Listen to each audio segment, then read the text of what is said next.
So I guess we better make this a bit of a formal introduction. I'm here in Warsaw, joined by Todd Stevens. Thanks for joining us, Todd. Thank you, Dan. See, we met a few months ago at our Green Festival in Brussels. Yes. So, what have you done since Brussels? Obviously, your project's Crownsville. Yes. Yeah, tell us a little bit about the last 3 months with this work. Okay. Yeah, thanks for inviting me. And so the film is still touring the U.S. and Europe, and it showed in Houston, Texas, at a festival a couple months ago, and then next weekend, at the same time that it's showing here, it'll be screening in Rome, Italy, in Palermo, Sicily, and in Siberia. Wow. And after that, it goes on and it goes to Switzerland in March. So all the cold places. I'm so pleased. Yeah, of course, all the cold places in the winter. But I'm so pleased that other countries are interested in this hospital that's in Maryland, in the U.S., and who would have thought?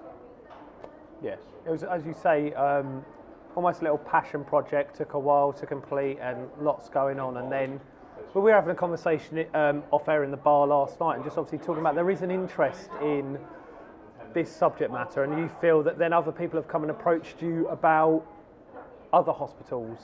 Yes, they have, yes. So it's also getting some local showings in Maryland. It showed at a church, which is right across from Crownsville Hospital. And so the parishioners went to their minister and said, hey, we've heard there's a film about the hospital. Right. How could we watch it? Could we watch it here? And so we set up a screen and a projector and showed it to the... Under the altar? Yes. Or above the altar, yeah. Yes, it was on the altar, the screen. And so we showed it to the parishioners. And then there's a famous hospital called Johns Hopkins. It's in Baltimore, Maryland. Right. And it's a hospital, medical hospital, but it also has a school of psychiatrists. And they had a event last week called the History of Psychiatry. Right. And they invited me, and they showed the film. And then I was on a panel discussion and answered their questions. So it's very interesting that it's being shown in these other venues besides just at festivals. Yep. And then the library in Annapolis, Maryland, which is right next to Crownsville, where the hospital is going to show the film in February. So it's getting a lot of airtime. It's got legs, hasn't it? It's got legs, it's got airtime. It grew legs in its second year. This is the second year now that it's been in the festivals. And it just, I think as more people hear about it and it's on Amazon Prime, also, they want to tell their friends. Yep. And it just grows. And I love it because I know that one day there won't be as much interest, and by then hopefully I'll be moving on to my next project.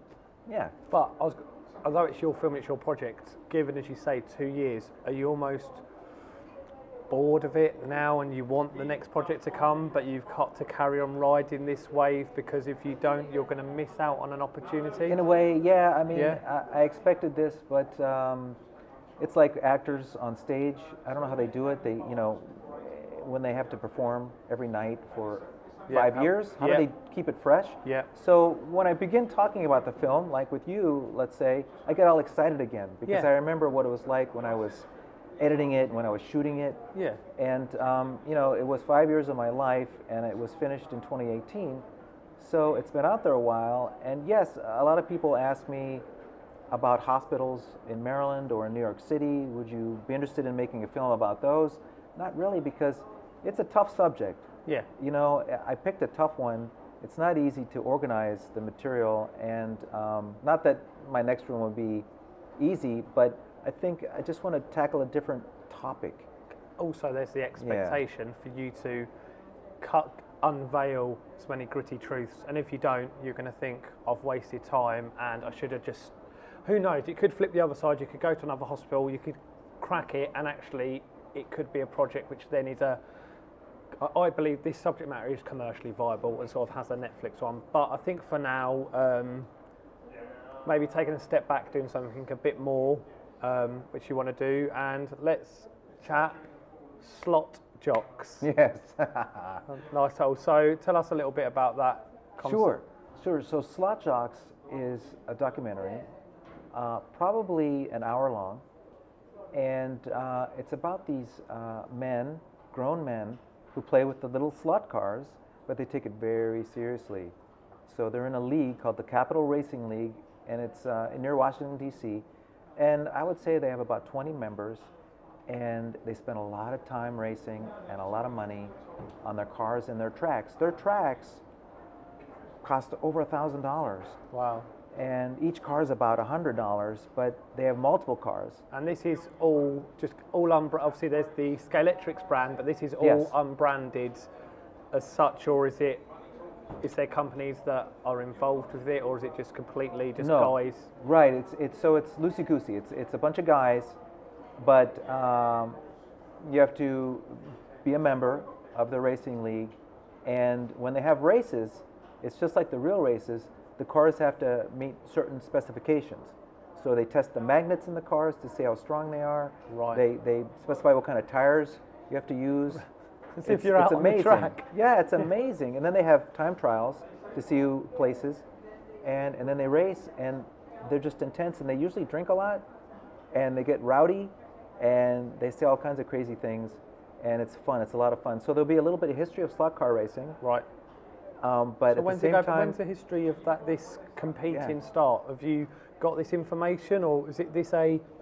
you know, so around the same time I was shooting the Crownsville documentary, I was on their mailing list, and I would see their emails about their races, because I used to race when I was a kid. Yeah, the HO cars, they were Aurora AFX was the brand, and I had a track, and I had no idea that these men now in their 40s and older have spent so much time and money on these cars and take it so seriously, like they're real racing cars. It's almost as though they want to be real race car, owners and drivers and racers at NASCAR, but they can't afford it, so they have these small toys They instead. need to downsize so they can Yes. fit in the cars. I don't know the Yes. Matt Damon film, but yeah, downsize. Right, fit in it, right. yeah. Yes. It is a fascinating, a hobby, but then hobbies It's more than a hobby. It's a lifestyle. They each have their own track, so they rotate. They go to a different track each week, and sometimes their wives will make like a potluck and bring food, because the races last 4 to 6 hours, all evening sometimes. So it's intense. And is it a case of it then people psyching each other out? And so Yes, what exactly. stage are you at with this project? Is it something where you've... Oh, okay, yes. So Yeah. so I knew about the league, and when I was making Crownsville, I already had all the equipment. And Yep. so when you have all your camera equipment, you're thinking, what else should I do? I should do something. I can't just make one film. I should make another, because you get inspired, you get energetic, and you get empowered too. Especially when you work on a big project, you think, I can do anything now. Yep.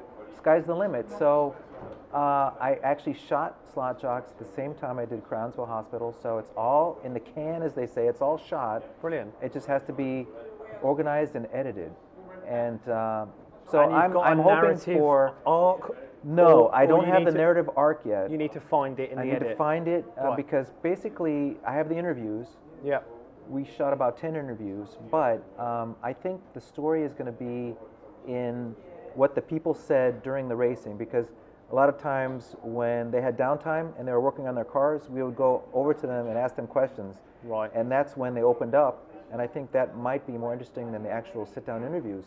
So I'll weave those in, but yeah, I don't know the real story yet, but it's basically their passion I was for gonna say, I their get a hobby. Feeling Yeah. it would be the sacrifices I think you're going to uncover some gritty, off-the-cuff comments, Yes. and it'll be relating to the sacrifices they've made in order to sustain a hobby. Yeah, some of them That's- lost their that's what- marriages. Some Wow. of them are divorced now because they spent too much time practicing and racing all the time, Wow.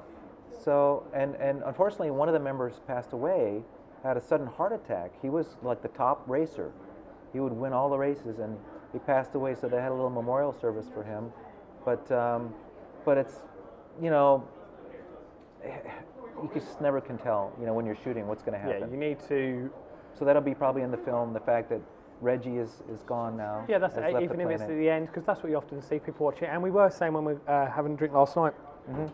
people are making content which just for the sake of it, and that's the honest truth in this industry. And if it's their money to burn and it's a hobby, then it's the same as the slot cars. It's a hobby and you're doing it. But sometimes you need to do things which have a commercial viability. Did this idea develop because you saw it had a commercial viability, or did you just think, no, I want to do it yet. I think there's a route to market with it still. We had miniature war gaming, which is the little tabletop war stuff. There's a huge audience around the world who've got disposable income, and if they saw a documentary about it, that's why that film got picked up for distribution. Do you think you've got a good opportunity with this if you, no pressure, but to get it right? Yeah, I think so, because originally, when I work on a project, I do it for me. You know, it has to interest me. Yeah. So the hospital interested me and what went on behind the scenes there. And so I was interested in this league and in slot car racing in general, since I did it as a boy. And it's nice to see the difference, how cars have changed in the last, 30 years. And so I'm going to try to make it appealing to not only other racers, but people that have never heard of slot car racing. Yeah. That's never been exposed to it.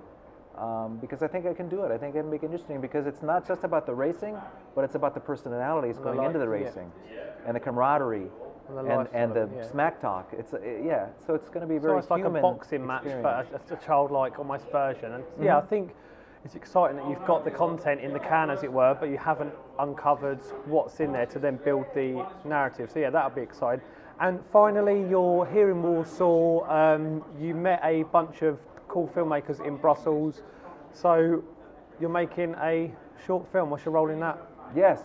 So I'm the director of photography, and so I brought some of my equipment from the USA, and so we're shooting tomorrow all day, and then on Thursday, and we're shooting about half of it here, and then the other half will be shot in Berlin, because we need a bar scene, and the director of the film knows some people that have bars. Right. And so it's very exciting, because we started the project in Brussels and made a very small, like 6-minute documentary, like a short. Right. Pretty much. And so this is a continuation of it with the same characters, but with a few more thrown in.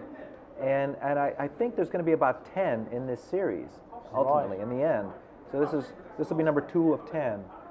Yeah. All based in Europe? Are you going to have to be traveling across? From Probably. Maryland? I think I think they are based all in Europe, but it's a comedy, and one writer who's written them all, and it's from like a longer script, and she's basically taking it and piecing it out.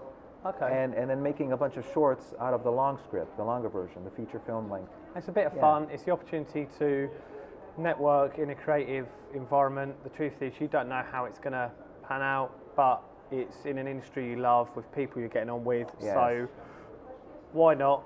Sure. The worst that can happen is your expensive camera gets lost at the airport, right? No, don't say that. No. No, look forward to seeing that. Look forward to seeing Slot Jocks when that obviously develops, and anything else that you're working on as well.